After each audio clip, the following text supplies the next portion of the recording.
हाँ तो हेलो दोस्तों, आज का टॉपिक है, क्या टॉपिक है आज का? Trade credit. Trade credit. तो इसके पहले हम लोग अपनी टैगलाइन बोलेंगे।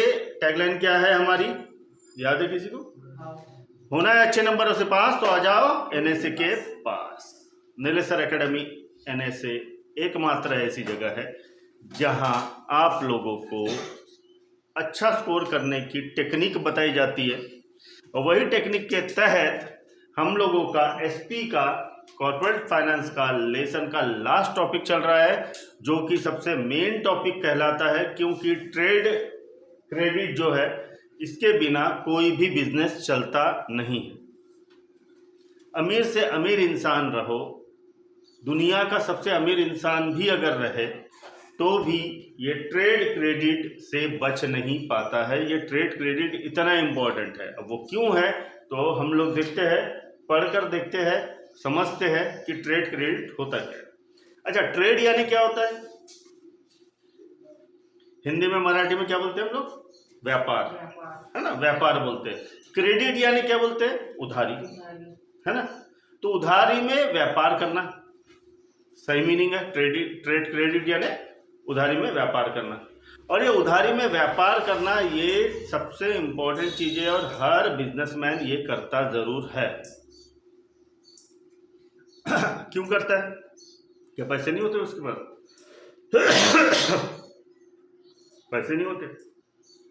होते हैं, याद है। लेकिन तुमको एक मैंने वीडियो में बताया था, शायद कल या परसों की वीडियो में बताया था कि पैसे को रोटेट होना जरूरी है ना, घूमते रहना जरूरी है। अगर वो एक जगह स्टक हो गया तो कोई काम में नहीं आएगा, है ना। देखो, एक 10 का नोट लो, उस पर खुद का नाम लिख लो या कुछ ऐसा साइन दे दो कि वो जो तुम पहचान सको उसको मार्केट में छोड़ दो, यानी मार्केट में कोई चीज खरीद लो। वो 10 का नोट तुम्हारे पास वापस आएगा इसकी गारंटी नहीं है। वो घूमते रहेगा मार्केट में। आज वो नागपुर के मार्केट में घूम रहा है, नागपुर से वो कहीं और के मार्केट में घूमेगा, लेकिन वो घूमते रहेगा पूरे इंडिया में, है ना। यानी कि पैसे को क्या बोलते हैं हम लोग? पैर है जो भागते रहता है। तो इसका मीनिंग ये है कि हर पैसे को रोटेट होना जरूरी है। अगर वो एक जगह जाके स्टक हो गया तो उसके वजह से दूसरी जगह सफर करेगी। मैंने वो गवर्नमेंट वाला एग्जाम्पल लिया था शायद, है ना, कि तो वैसे ही अगर एक जगह हमारा पैसा स्टक हो गया तो हम लोग दूसरी चीज नहीं देख पाएंगे। तो इसलिए क्या होता है कि हम क्या करते हैं कि क्रेडिट पे काम करते हैं, थोड़ा थोड़ा क्रेडिट पे काम करते हैं। अब ये क्रेडिट यानी होता क्या है, ये किस तरीके से एप्लीकेबल होता है बिजनेस में, तो ये हम लोग देखेंगे कि क्या चीज होती है। For survival and growth of the business enterprises, credit sale for good is inevitable. हमें अगर अपने बिजनेस को बचाना है या तो हमारे बिजनेस में ग्रोथ करना है तो हमें ट्रेड क्रेडिट बहुत इंपॉर्टेंट होता है ना, बहुत ही मैंडेटरी होता है। अब वो क्यों होता है तो देखते हैं क्या होता है। Credit sale of good is inevitable. Business can not run on continuous basis without credit sale. कोई भी बिजनेस कंटिन्यूअस ग्रो नहीं करता जब तक उसे ट्रेड क्रेडिट का, क्रेडिट सेल का सहारा नहीं मिलता। कितने से बड़ा बिजनेस ले लो तुम, कोई भी नाम ले लो, लेकिन उनका क्रेडिट सेल चलेगा तो चलेगा ही, क्योंकि एक ही काम है, पैसा रोटेट करना है और कुछ नहीं करना है ना। पैसा अगर रोटेट होगा तो, जैसे कि मान के चलो एक किराना शॉप डाले आपने। देखो बाकी बिजनेस में कैसा होता है, जैसे बाकी बिजनेस बोले तो दूध का व्यवसाय करते हैं तो तुम्हें क्या चीज बेचना है? एक ही चीज बेचना है ना। और एक ही चीज बेचना है यानी दूध बेचना है, लेकिन जो बाकी चीजें है वो दूध से रिलेटेड ही बेचना है। दूध हो गया, दही हो गया, घी हो गया, मक्खन हो गया, है ना। तो यानी कि तुम्हारे पास जो मैन्युफैक्चरिंग है वो एक ही चीज की है, जो प्रोडक्शन है वो एक ही चीज का है। वो क्या है? दूध। सबसे मेन कंटेंट क्या है उसमें? दूध। तो तुम्हारा जो पैसा है वो सबसे ज्यादा काय में जाएगा? दूध, है ना।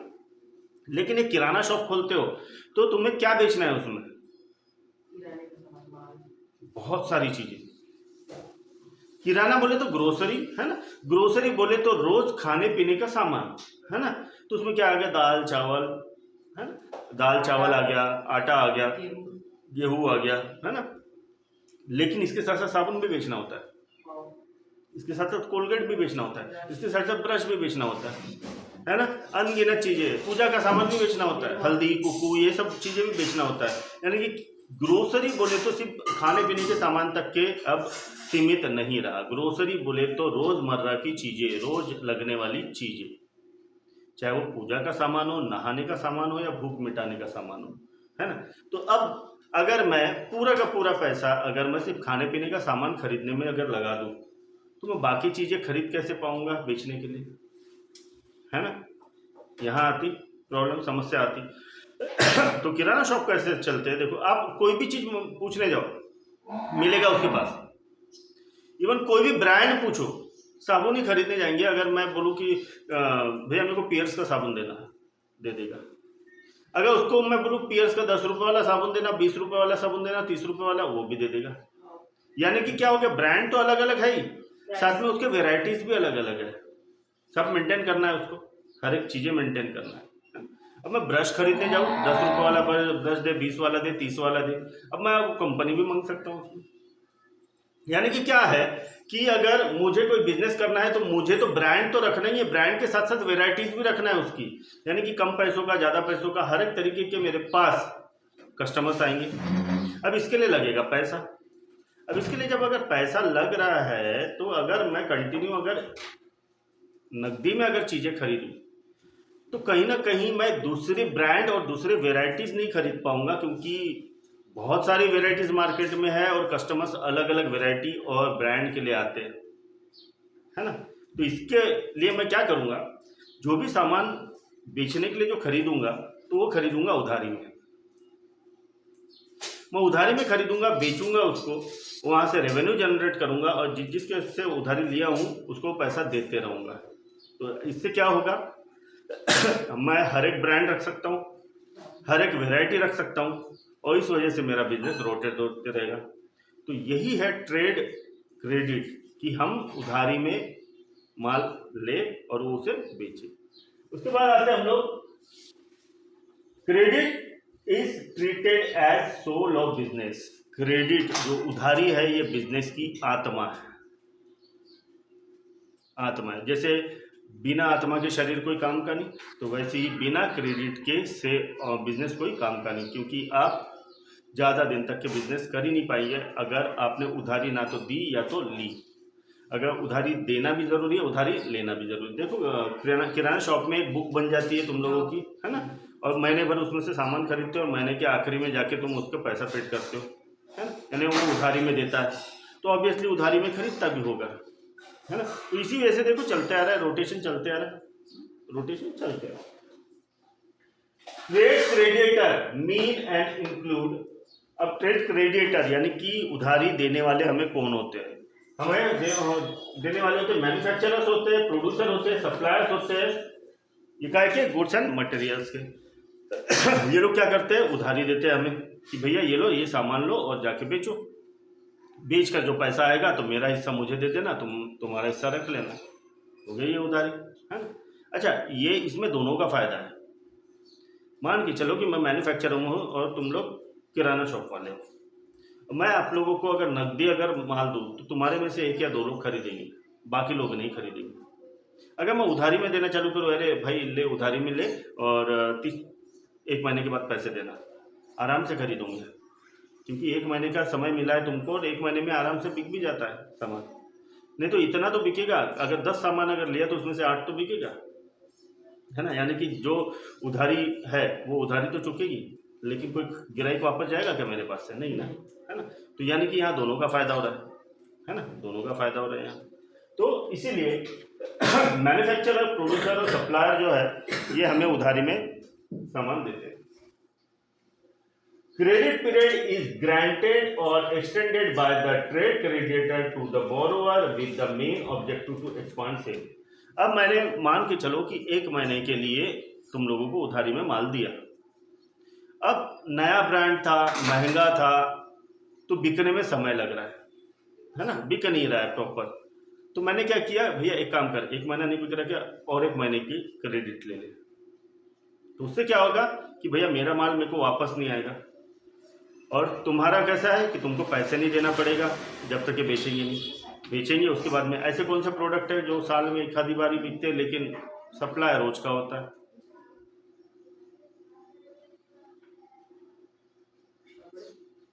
कपड़े तो रोज ही खरीदते हैं। हाँ, उसको भी बोल सकते हैं अपन, उसको भी बोल सकते हैं, लेकिन कपड़े ज़्यादातर लोग है ना खरीद के ला लेते हैं, क्रेडिट से नहीं लाते। क्यों? क्योंकि सस्ते मिलते हैं, है ना।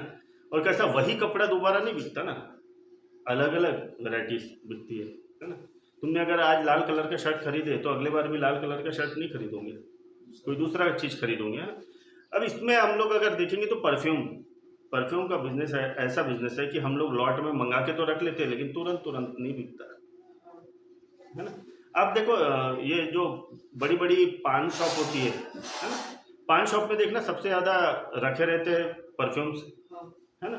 परफ्यूम्स रखे रहते हैं। अब क्या रोज परफ्यूम वाले आते हैं वहाँ कि पान बीड़ी वाले आते हैं? पान बीड़ी वाले ज़्यादा आते हैं, है ना। परफ्यूम उसमें से रेयरली बिकता है तो बिकता है। अगर जो प्रोडक्ट मार्केट में अगर रेयरली बिक रहा है तो उसके ऊपर क्रेडिट ज़्यादा रहती है, उसमें 3-3 4-4 महीने की क्रेडिट रहती है। 4 महीने ले उधारी में रख, नहीं बिका तो वापस लेके जाऊंगा। तो ऐसे भी प्रोडक्ट है मार्केट में जो लेट बिकते हैं, तो उसके लिए कैसा है, हाँ वो चीज़ें भी। तो ऐसी चीज़ें है ना, ऐसी चीज़ों के लिए मैन्युफैक्चरर, सप्लायर, प्रोड्यूसर क्या करते हैं कि तुम्हारा जो ट्रेड क्रेडिट है वो एक्सटेंड कर देते हैं कि भैया एक काम कर, 1 महीना और चला के देख, बिकेगा तो ठीक। और फिर कैसा हिम्मत आ जाती है रिटेलर्स को, रिटेलर यानी दुकानदार अपन लोग, तो अपने को एक हिम्मत आ जाती है, अरे भाई 1 महीना और मिला अपने को, तो चलो अगर उसमें से एक भी बिक गया ना तो हमें हिम्मत आ जाती है, अरे नहीं बिकता है, सामान बिकता है ना। फिर और हम लोग जोर देंगे बेचने के लिए। तो इस तरीके से व्यवहार चलता है, इसको हम लोग व्यवहार भी कह सकते हैं, है ना। व्यवहार यानी कि बिजनेस का एक व्यवहार। उसके बाद में trade credit refers to the facilities by which business firm who purchase good और मटेरियल ऑन क्रेडिट बेसिस। दूसरा एक डेफिनेशन ये है कि ट्रेड क्रेडिट उसे कहा जाता है कि बोरोवर क्या करता है, अपने बिजनेस को चलाने के लिए उधारी में माल खरीदता है, उधारी में माल खरीदता है और उसे बेचता है और फिर उसके बाद में उधारी चुकाता है। बहुत सारे बिजनेसेस ऐसे हैं, जैसे कि देखो हम लोग दूध की चंदी लगाते हैं, दूध वाला रोज दूध आके हमको देता है, हम महीने के आखिरी में उसे पैसे देते हैं, है ना। एक प्रकार से उधारी हुई ना। पेपर वाला, न्यूज़पेपर वाला रोज आके पेपर डाल देता है और उसे क्या करते हैं हम, महीने में जब भी वो आता है तब उसके पैसे हम लोग पेड करते हैं, तो उधारी होती है। इलेक्ट्रिक बिल तुम लोगों का है ना, इलेक्ट्रिक बिल पहले आ जाता है, उसके बाद में तुम्हें एक ड्यूरेशन मिलता है, वो ड्यूरेशन में तुमको बिल भरना होता है, उधारी वाली चीज़ होती है ना। समझ में आ गया? इसको हम लोग बोलते हैं पोस्ट पेड करना। पोस्ट पेड यानी कि वो वस्तु को वापर कर उसके बाद जो पैसा हम लोग भरते हैं उसे कहते हैं पोस्ट पेड। तो ये सब पॉसिबल किस चीज़ से होता है, ट्रेड क्रेडिट से। अगर ट्रेड क्रेडिट ना मिले, जैसे देखो अभी प्रीपेड मीटर कनेक्शन आ रहे हैं रिचार्ज वाले, अगर रिचार्ज रात के 12 बजे खत्म तो 12 बजे लाइन गोल, ले जाओ तुम्हारे मोबाइल के प्रीपेड रिचार्ज जितने बजे का बोला है उतने बजे वो खत्म हो जाएगा। यह तो पहले हो सकता है लेकिन बाद में नहीं होगा, है ना। ये हो गया पहले पैसे भरो वाले खेल में। लेकिन देखो जिसमें भी बाद में पैसे भरो वाला है ना, वो ऐसे बंद नहीं होता है ना। तुमको ऐसे सिर्फ बार बार बोला जाएगा पैसे भरो पैसे भरो पैसे भरो, मैसेज आते रहेंगे लेकिन बंद नहीं होगी चीज़। लेकिन जहां हमने पहले पैसे भरे वो देखो सबसे पहले बंद हो जाती पट से। तो यानी कि बिजनेस चलता कैसे बेटर है, स्मूथ वे से, बाद में पैसे भरने से, है ना। तो यही होता है ट्रेड क्रेडिट। उसके बाद में हम लोग देखते हैं are permitted to delay payment, ये तो उसी का था। Usually small retailers rely on getting trade credit from supplier to a great extent. इसका फायदा सबसे ज्यादा किसको होता है, रिटेलर्स को, क्योंकि रिटेलर ही जो है वो बिजनेस को आगे बढ़ाते हैं। अगर रिटेलर यानी छोटे छोटे दुकानदार, अगर ये छोटे छोटे दुकानदारों ने अगर सामान बेचना बंद कर दिए तो ये बड़े बड़े सप्लायर, मैन्युफैक्चरर, प्रोड्यूसर है, ये अपना सामान कहाँ बेचेंगे, ये स्टक हो जाएगा उनका माल, है ना। असल में जो बिजनेस, जो बाहर जो इंटरेक्शन हो रहा है कस्टमर से, वो कौन कर रहा है, जिसको हम लोग बोलते हैं B2C यानी बिजनेस टू कस्टमर। B2B यानी क्या होता है, बिजनेस से बिजनेस, यानी कि मैन्युफैक्चरर ने किसको बेचा, दुकानदार को, यानी कि वो भी बिजनेसमैन है, ये भी बिजनेसमैन है, उसको बोलते हैं B2B, बिजनेस टू बिजनेस। और दूसरा एक आता है B2C, बिजनेस से कस्टमर, जो कि रिटेलर्स, किराना शॉप वाले और बाकी लोग जो करते हैं, जो हमें आम जनता को जो सामान बेचते हैं। अगर आम जनता को अगर सामान बेचना अगर बंद कर दे रिटेलर्स, तो सीधी सी बात है, इसका सबसे बड़ा जो नुकसान होगा वो मैन्युफैक्चरर को होगा, है ना।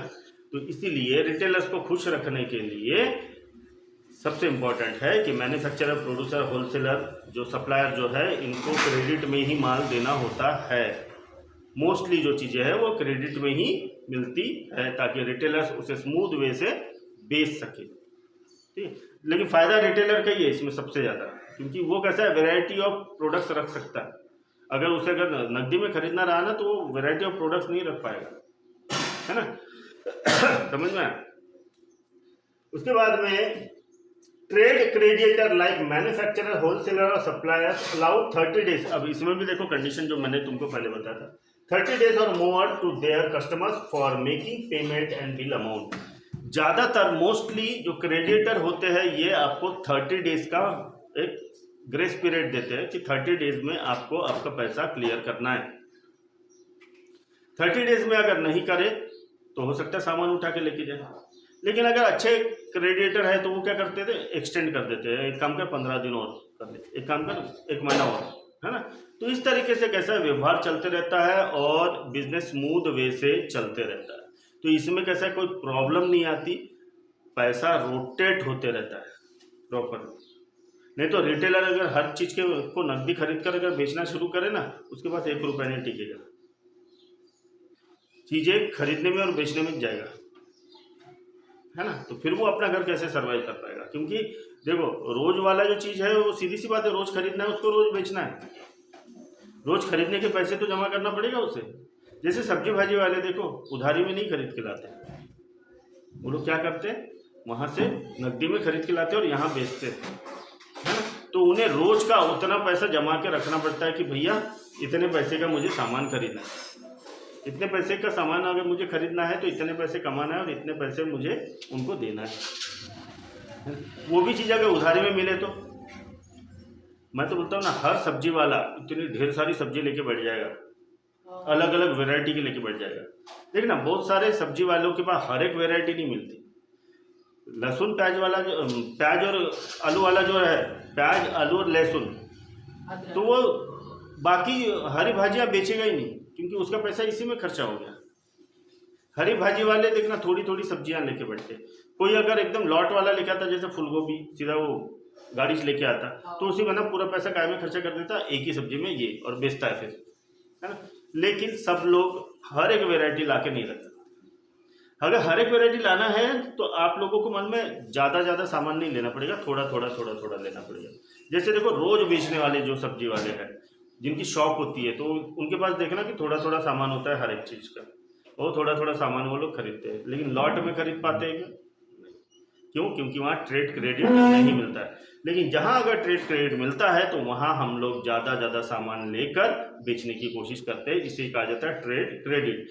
ये टॉपिक 2 मार्क के लिए पूछता है, what is trade credit, state it's example. तो एग्जाम्पल में आप रिटेलर शॉप्स वगैरह के कुछ भी किराना शॉप के डाल सकते हो। 2 मार्क के लिए पूछता है। नहीं, ये तो मैंने मीनिंग तो लिखा हूँ, तुम लोग अपने मन से लिखना है। आप लोगों को यहाँ जो लिखा है ना वो नहीं लिखना है, तुमको सिर्फ ये समझना चाहिए इसके मीनिंग्स क्या होते हैं, इसलिए मैं लिखा हूँ अपने मन से बनाओ सेंटेंसेस। अपना एक ही उसूल है कि यहाँ सिर्फ समझो और सेंटेंस अपने मन से बनाओ, क्योंकि तुम लोग 8, 9, 10th में नहीं हो जो उनको बुक्स का ही चीज़ चाहिए। बहुत सारे रहते हैं टीचर, नहीं बुक में जो दिया है वही लिखो, है ना, ईगोइस्टिक रहते हो टीचर, बेवकूफ़ नंबर 1 रहते। उससे बेटर है कि तुम्हें क्या समझा और तुम उससे रिलेटेड एग्जैक्ट पॉइंट किस तरीके से लिख सकते हो। एक्चुअली टीचर ने ये देखना चाहिए कि वो जो टॉपिक दिए है वो टॉपिक से रिलेटेड ये बच्चों को समझा या नहीं। तो उसके लिए क्या होता है कि भैया जो टॉपिक है उसके ऊपर तुमने क्या लिखा है, वो चाहे अपने मन से लिखो सेंटेंस बनाकर, या बुक का लिखो। बुक का लिखोगे तो बुक की चीज़ें ना हर एक चीज़ें याद नहीं होती, है ना। तो उससे बेटर है कि समझ जाओ और समझकर अपने मन से लिखो। तो मैं बता रहा हूँ ना, जितना ज़्यादा समझकर लिखोगे तो उतने ज़्यादा तुमको वो चीज़ के बारे में जानकारी मिलेगी और ज़्यादा लिख पाओगे। टॉपिक को कभी भी याद कर कर नहीं जाना चाहिए, टॉपिक को समझ कर जाना चाहिए ताकि तुम उसमें और एक्स्ट्रा का लिख सको। उसके लिए अपने माइंड को इस तरीके से सेट करो कि मैं अच्छे से इस पे और ज़्यादा लिख सकता हूँ, है ना, और ज़्यादा अच्छे से लिख सकता हूँ।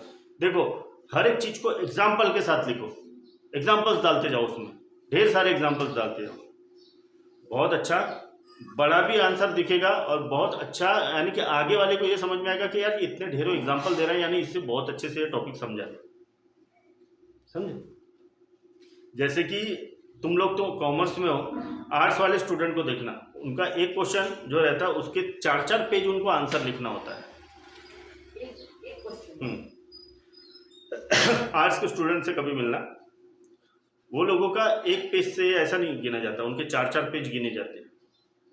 तो क्या ये सब चीज़ों को उनको याद करना होता है क्या? नहीं, उनको सिर्फ टॉपिक समझना होता है। वो टॉपिक समझ लिए, अपने मन से लंबा लंबा उसमें अच्छे से लिखते चले गए। जैसे हम लोग निबंध लिखते हैं ना, ऐसे लिखते हैं।